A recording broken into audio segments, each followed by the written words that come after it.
Part 5, The Great Families of Mythology. 17 is the House of Atreus. The chief importance of the story of Atreus and his descendants is that of the 5th century tragic poet Aeschylus took it for the subject of his great drama, the Oresteia, which is made up of 3 plays, the Agamemnon, the Libation Barriers, and Eumenides. It has no rival in Greek tragedy except the 4 plays of Sophocles about Oedipus and his children. Pindar, in the early 5th century, tells the current tale about the feast Tantalus made the entities and protests that it is not true. The punishment of Tantalus is described often, first in the Odyssey, from which I have taken it, Amphion's story, and Niobe's I have taken from Ovid, who alone tells them in full.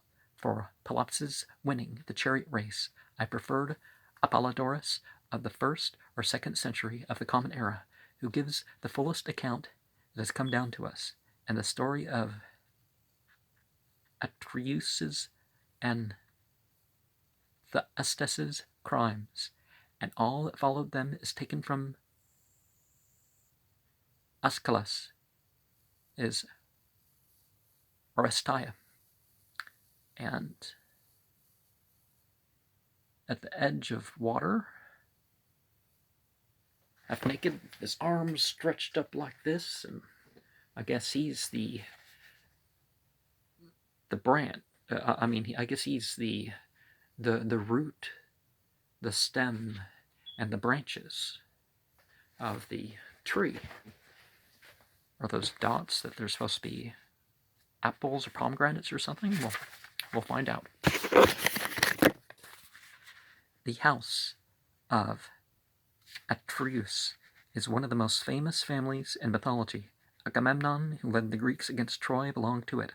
All of his immediate family, his wife, Clytemnestra, his children, Iphigenia, Orestes, and Electra, were as well known as he was. His brother, Menelaus, was the husband of Helen, who, for the sake of the Trojan War, was fought. For whose sake the Trojan War was fought. It was an ill-fated house. The cause of all the misfortunes was held to be an ancestor, a king of Lydia, named Tantalus, who brought upon himself a most terrible punishment by a wicked deed. That was not the end of the matter. The evil he started went on after his death. His descendants also did wickedly and were punished. A curse seemed to hang over his family, making men sin in spite of themselves and bringing suffering and death down upon the innocent as well as the guilty. Tantalus and Niobe. Tantalus was the son of Zeus and honored by the entities beyond all mortal children of Zeus.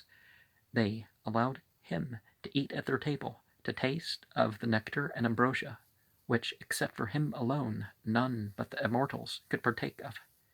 They did more. They came to a banquet in his palace. They condescended to dine with him.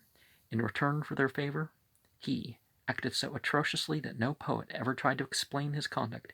He had his only son, Pelops, killed, boiled in a great cauldron, to serve the entities. Apparently, he was driven by passion of hatred against them, which made him willing to sacrifice his son in order to bring upon them the horror of being cannibals. It may be, too, that he wanted to show, in the most startling and shocking way possible, how easy it was to deceive the awful, venerated, humbly adored divinities. In his scorn of the gods and the measureless self-confidence, he never dreamed that his guest would realize what manner of food he had set before him. And so Christianity kind of, in a way, takes on this whole cannibalistic feast of the divinities. You are a divinity because you're, but you took part in a cannibalistic feast. Well, I wouldn't use those terms for myself or something if I've decided to take part in something like that, but I'm not going to. He was a fool, the Olympians knew. He drew back from the horrible banquet, and they turned upon the criminal who had contrived it. He should be so punished, they declared, that no man to come, hearing what this man had suffered, would dare ever again to insult them. They set the arch sinner in a pool in Hades, but whenever, in his tormenting thirst, he stooped to drink, he could not reach the water. It disappeared, drained into the ground as he bent down. When he stood up, it was there again. Over the pool, fruit trees hung heavy laden with pears, pomegranates, rosy apples, sweet figs. Each time he stretched out his hand to grasp them, the wind tossed them high away out of reach. Thus he stood forever, his undying throat always athirst, his hunger in the midst of plenty never satisfied. His son Pelops was restored to life by the entities, but they had to fashion a shoulder for him out of ivory. One of the female entities, some say Demeter, some say Thetis, inadvertently had eaten of the loathsome dish, and when the boy's limbs were reassembled, one shoulder was wanting. This ugly story seems to have come down in its early brutal form quite unsoftened. The later Greeks did not like it and protested against it. The poet Pindar called it a tale decked out with glittering lies against the word of truth. Let a man not speak of cannibal deeds among the blessed gods. However that might be, the rest of Pelops' life was successful. He was the only one of Tantalus' descendants not marked out by misfortune. He was happy in his marriage, although he wooed a dangerous lady who had been the cause of many deaths, the Princess Hippodamia. The reason men died for her was not her own fault, but her father's. This king had a wonderful pair of horses Ares had given him, superior, of course, to all mortal horses. He did not want his daughter to marry, and whenever a suitor came for her hand, the youth was told he could race with her father for her. If the suitor's horses won, she would be his. If her father's won, the suitor must pay with his life for his defeat. In this way, a number of rash young men met their death. Even so, Pelops dared. He had horses he could trust, a present from Poseidon. He won the race. But there is a story that Hippodamia had more to do with the victory than Poseidon's horses.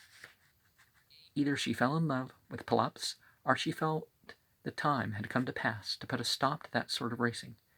She bribed her father's charioteer, a man named Myrtilus, to help her. He pulled out the bolts that held the wheels of the king's chariot, and the victor was Pelops, with no trouble at all. Later, Myrtilus was killed by Pelops, cursing him as he died, and some said that this was the cause of misfortunes that afterward followed the family. But most writers said, and certainly with better reason, that it was the wickedness of Tantalus which doomed his descendants. And I can't help but think this, the Eastern three-horse self sort of thing, that the Poseidon thing is, I guess, the emotions. The emotions help, but the implication that maybe that wasn't enough, that Poseidon, but what does Hippodamia indicate? None of them suffered a worse doom than his daughter Niobe, and yet it seemed at first that the entities had chosen her out for good fortune, as they had her brother Pelops. She was happy in her marriage. Her husband was Amphion, a son Zeus, and an incomparable musician. He and his twin brother Zethus undertook once to fortify Thebes, building a lofty wall around it. Zethus was a man of great physical strength, who despised his brother's neglect of manly sports and his devotion to his art. Yet, when it came to the heavy task of getting enough rocks for the wall, the gentle musician outdid the strong athlete. he drew such entrancing sounds from his lyre that the very stones were moved and followed him to Thebes. There he and Niobe ruled in entire content until she showed that the mad arrogance of Tantalus lived on in her. She had herself raised by great prosperity above all that ordinary mortals fear and reverence. She was rich and nobly born and powerful. 7 sons had been born to her, brave and beautiful young men, and 7 daughters. The fairest of the fair, she thought herself strong enough not only to deceive those that they considered to be gods, as her father had tried to do, but to defy them openly. She called upon the people of Thebes to worship her. You burn incense to Leto, she said. And what is she as compared with me? She had but 2 children, Apollo and Artemis. I have 7 times as many. I am queen. She was a homeless wanderer until Delos, alone of all places on earth, consented to receive her. I am happy, strong, great too, great for any men or those you consider to be gods to do me harm. Make your sacrifices unto me in Leto's temple, mine now, not hers. Now, rather than another human, well, certainly those who join you in ritual, right? Why not put on this show that you do in ritual, or chaos magic, or whatever you call it, or meditation, or whatever, that you do it to evoke yourself and those that are already present, rather than worshiping a bunch of creations, a bunch of males and females that are causing a reaction of those that focus. And that's your focus, rather than, well, I must light incense to please this god and that god. No. Insolent words uttered in the arrogant consciousness of power were always heard in heaven and always punished. Apollo and Artemis glided swiftly to Thebes from Olympus, the archer entity and the huntress, and, shooting with deadly aim, they struck down all of Niobe's sons and daughters. She saw them die with anguish too great for expression. Besides those bodies, so lately young and strong, she sank down, motionless in stony grief, dumb as a stone, and her heart like a stone within her. Only her tears flowed and could not stop. She was changing into a stone, which forever, night and day, was wet with tears. Is there a particular type of stone that's a Niobe stone?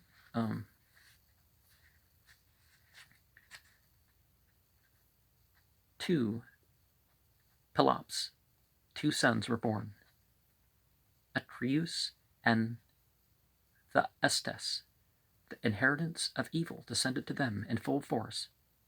Thyestes fell in love with his brother's wife and succeeded in making her false to her marriage vows. Atreus found out and swore that Thyestes should pay as no man ever had. He killed his brother's 2 little children. He had them cut limb from limb, boiled, and served up to their father when he had eaten. Poor wretch! When he learned the deed abhorrent, he cried a great cry, falling back, spewed out. That flesh called down upon that house a doom intolerable. The banquet board sent crashing. Atreus was king.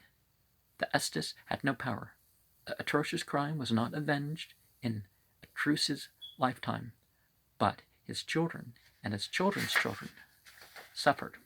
Well, endured difficulty. I don't like the word suffering because that implies a choice and the difficulty that people go through.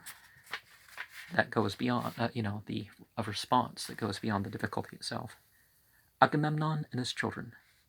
On Olympus, the entities were met in full assembly. The father of entities and men began first to speak. Zeus was sorely vexed at the mean way men perpetually acted toward the entities, blaming these powers for what their own wickedness had brought about. Well, nowadays people do that, and they blame the male and female entities, and they blame the creator of the male and female entities, but they have their own choices of what to believe and do.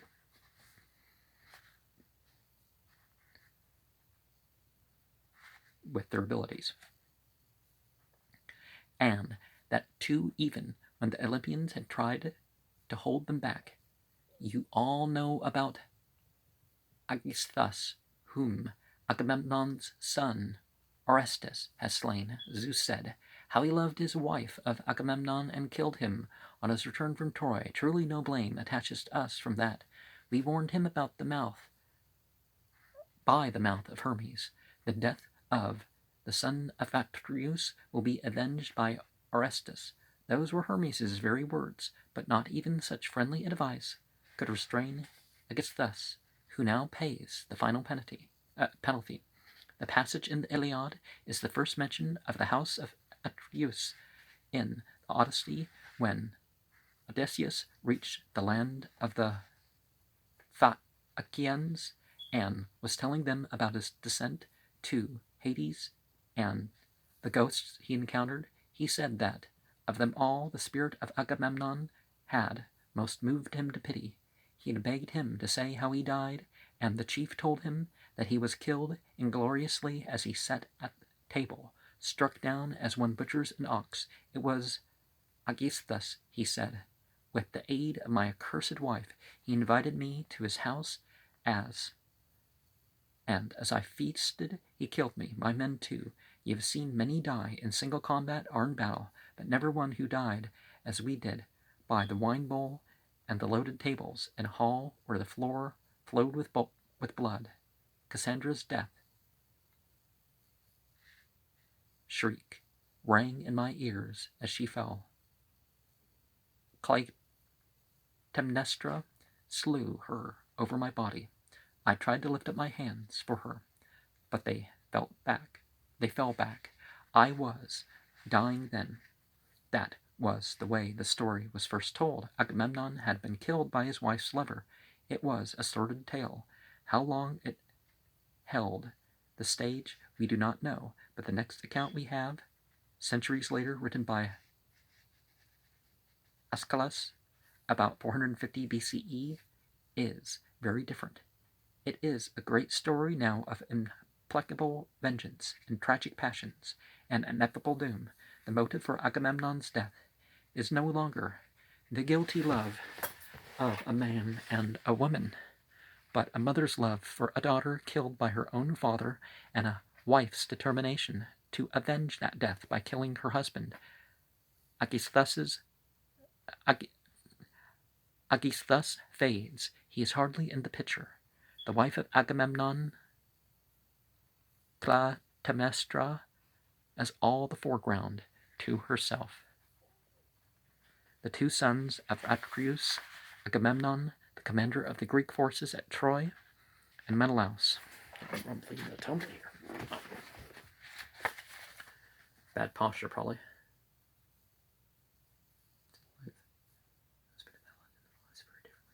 Menelaus, at first the less successful, was notably prosperous. In his later years he lost his wife for a time, but after the fall of Troy he got her back. His ship was driven all the way to Egypt by the storm Athena sent to the Greek fleet, but finally he reached home safely and lived happily with Helen. After that it was far otherwise with his brother.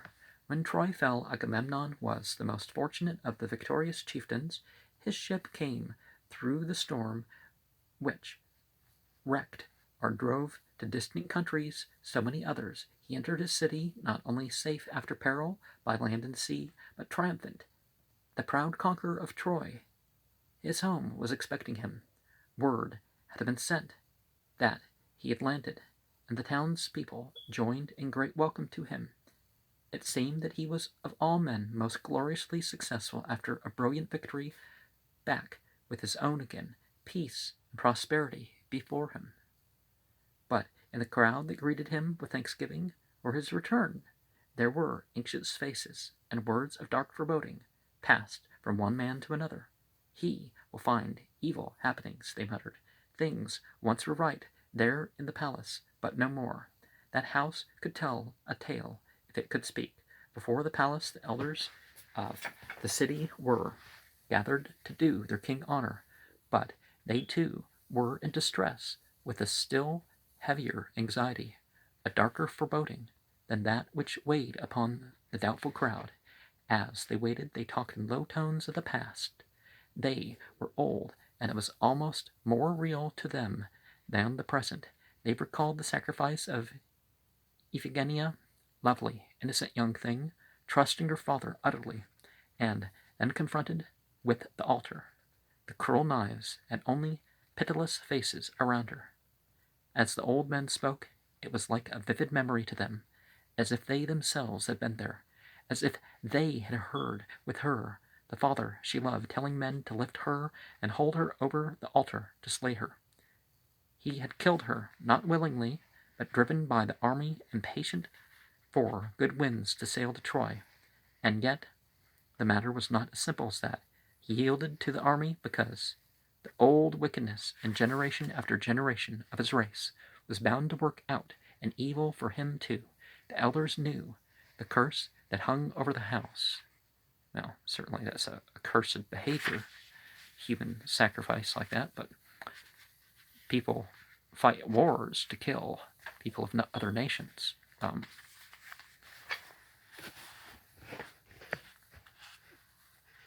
When it's not necessary, so, the thirst for blood, it is in their flesh. Before the old wound can be healed, there is fresh blood flowing. 10 years had passed since Iphigenia died, but the results of her death reached through to the present.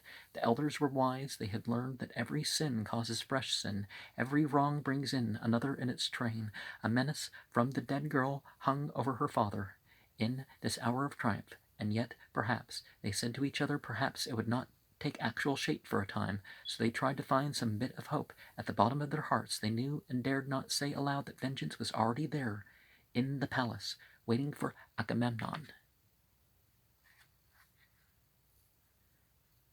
It had waited ever since the queen Clytemnestra had come back from Aulis.